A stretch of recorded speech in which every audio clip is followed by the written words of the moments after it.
reproche aujourd'hui les interventions israélo-américaines contre l'Iran. En tout cas, les fauteurs de guerre. Et les fauteurs de guerre, bien, je suis désolé, c'est bien les Américano-Israéliens. Donc, il y a quelque chose qui a dû lui monter à la tête à Trump, parce qu'avec cette Paula White, il se prend ni plus ni moins pour une sorte de messie. On va vous remontrer une ou deux images assez marrantes, assez drôles. Une qui nous avait fait rire parce qu'à l'époque, il était en odeur de sainteté. On pensait qu'on avait le Trump de 2016. Voilà. Moi, j'avais trouvé ça drôle. Je pensais que c'était vraiment de l'humour, que c'était vraiment du second degré. Il était allé à la réouverture de Notre-Dame de Paris. Il avait vu que le pape était un pape américain et il s'était dit, c'était à l'époque aussi où il ambitionnait le prix Nobel de la paix, qu'il pourrait bien être pape et qu'il aimerait être à la fois président des États-Unis d'Amérique et pape. Et donc, il avait généré sur Real Donald Trump, sur son réseau social, cette image IA, où on voit justement Trump en évêque de Rome, en pape. Et à l'époque, ça avait fait beaucoup rire. Il faut dire, certains n'avaient pas ri. Ils avaient dit, c'est quand même incroyable, c'est du blasphème, c'est une honte. Qu'est-ce que c'est que cette histoire? Mais bon, on s'était dit, c'est du Trump. Et on avait pour lui, il faut dire, une certaine bienveillance dans ses phrases, qui sont d'humour. Même si c'est vrai que certains avaient commencé à s'alerter en disant c'est quand même étonnant pour un président. Et il faut dire que si on avait écouté un petit peu ce qu'il avait dit à l'époque, on aurait pu, c'est vrai, un peu s'inquiéter, puisqu'il disait je suis président, mais j'aimerais bien être pape en même temps. Ça ne l'aurait pas dérangé, lui, d'être à la fois chef de l'État et pape.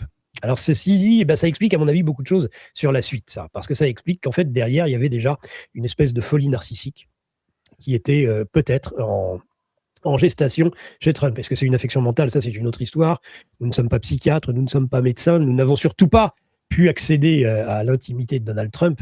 Donc, on ne peut pas savoir s'il s'agit de frasques qui appartiennent au personnage depuis toujours ou s'il s'agit d'une dégradation psychologique, mentale de Donald Trump. Mais je vous laisse quand même observer cette magnifique image qu'il faut mettre donc en rapport, probablement, et on va y revenir, avec celle qu'il a produite il y a maintenant 2 jours et qu'il a tout de suite effacée, que je vais demander à la technique de bien vouloir nous montrer maintenant. Après avoir vu, voilà, Trump en pape, on a le sauveur, le guérisseur, donc qui est quand même, elle est pour de multiples raisons, je trouve extrêmement inquiétante, cette image. Ce que je propose, on va l'analyser dans une seconde. Ce que je vous propose, c'est rappeler les petites annonces sidérantes qu'il aura ensuite effacées. On va ensuite faire l'historique un peu du pourquoi. Mais là, on a quand même quelqu'un qui représente une espèce de sauveur de lumière. On voit cette lumière dans la main gauche qui est assez symptomatique, avec la main droite sur le front. Est-ce qu'il est en train de guérir Lazare? Il sauve qui? Le vieil homme.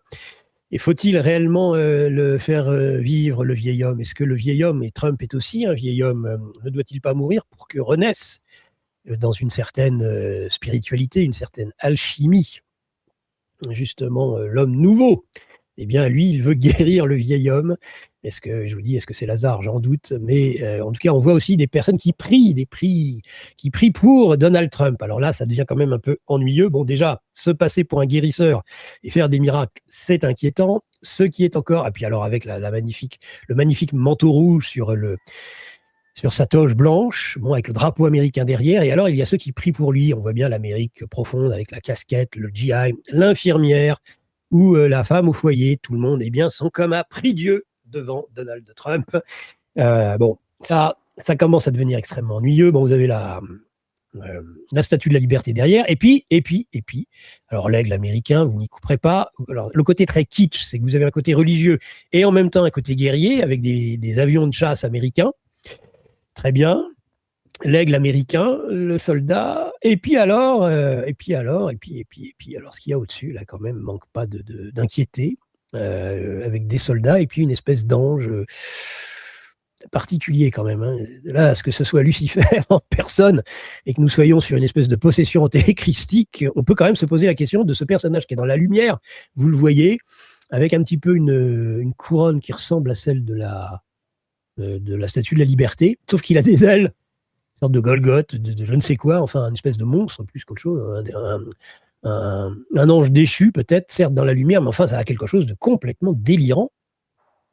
Si c'est lui qui l'a fait directement, c'est quand même très très inquiétant, surtout qu'il semblerait qu'il y ait une image d'IA qui ait été générée à l'origine comme celle-ci, mais qu'on ne voit pas, qu'il a fallu qu'il l'a fait modifier Trump. C'est ce qui se dit sur les réseaux sociaux.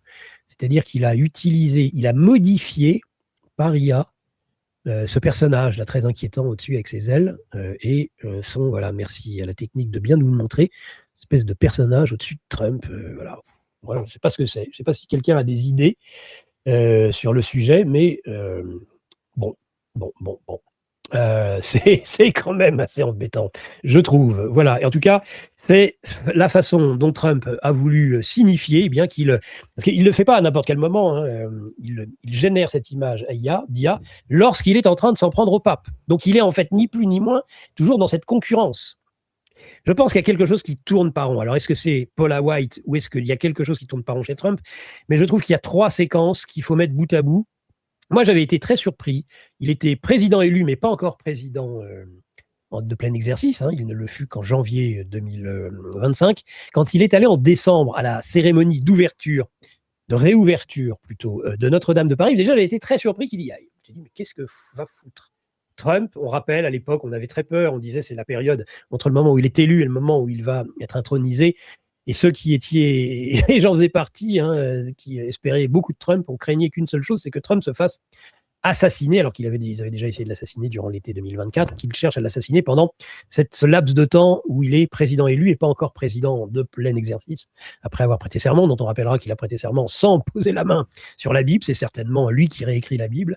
Il pour Trump, il est au-dessus de la Bible, faut-il croire, puisqu'il ne prête pas serment sur la Bible. Mais donc, quand il était allé à Notre-Dame de Paris en tant que chef d'État, voir Macron jouer les guignols habituels avec Macron, avec la poignée de main de celui qui a la plus forte poignée de main, Macron l'avait plus ou moins piégé en le faisant rencontrer Zelensky à cette occasion, hein, rappelez-vous.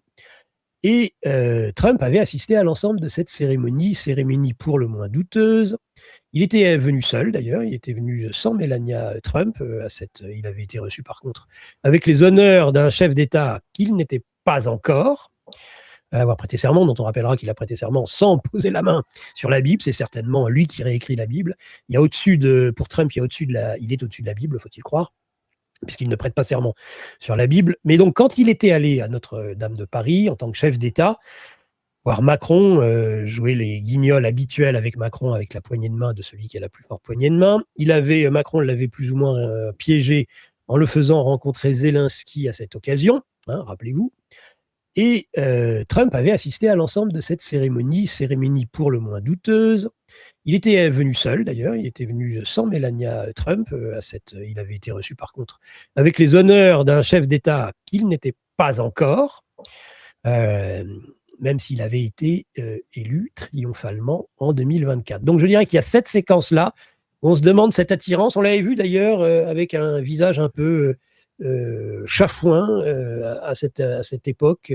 Trump regardait à droite, à gauche. Il sentait qu'il n'avait pas nécessairement que des amis. Tout le monde n'avait de Dieu que pour Elon Musk à l'époque, hein, qui était venu aussi à cette cérémonie d'ouverture. Macron faisait son show, il était au cœur, au centre de tout. Donc on avait un Trump qui était observateur, je dirais, ce jour-là, avec une certaine retenue.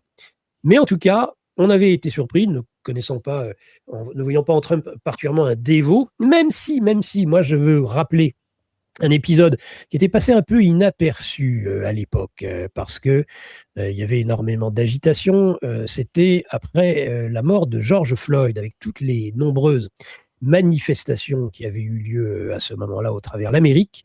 Et un jour, pour montrer justement qu'il reprenait la main, qu'il était Trump, celui qui dirigeait encore ce pays, il était sorti, rappelez-vous, avec de nombreux conseillers, et peut-être aussi quelques évangélistes, qui étaient sortis de la Maison-Blanche, rappelez-vous, avec une Bible et marchant. Et il avait voulu donner cette image d'un Trump qui allait terrasser ses opposants, les manifestants, une Bible à la main. Je ne sais pas si vous vous en souvenez, mais en tout cas, ça avait été, j'avais dit, tiens, c'est étrange. Bon, parce que si c'est une espèce une affection mentale qui est en train de l'attraper, qui fait qu'il va venir réellement pour se prendre pour le Messie, et ça, c'en est plein les hôpitaux psychiatriques, hein, des gens comme ça.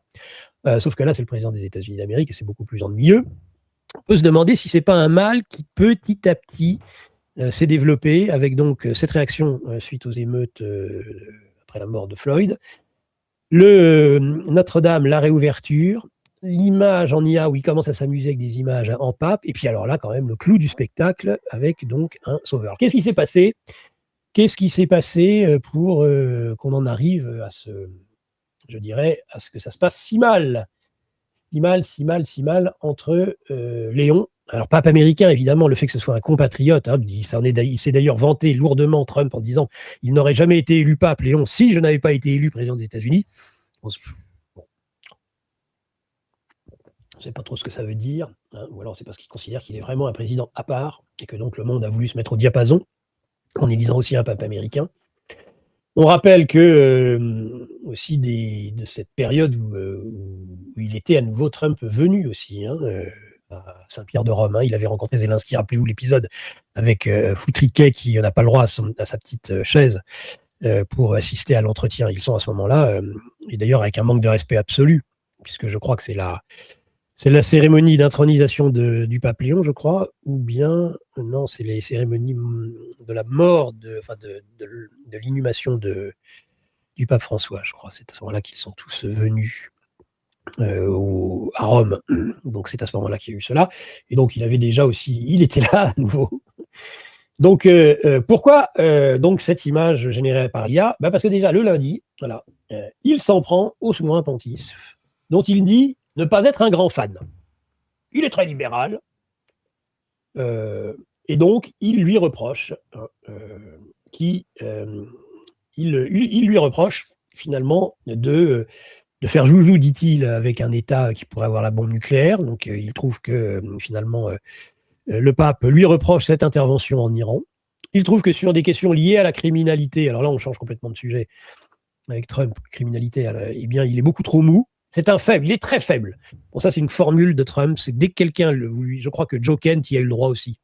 Il est très faible, Joe Kent. Et puis Léon, il est très faible, Léon. C'est l'expression de Trump quand il veut donner son désaccord et toute sa rage, en fait, contre quelqu'un qui s'oppose à lui. Il est très faible. Voilà. On est encore sur la force, la faiblesse. On est sur quelque chose qui est à la fois très infantile, qui est peut-être le fait justement de la sénilité, d'ailleurs, pour le coup, ou en tout cas d'une élévation de l'esprit, mais vraiment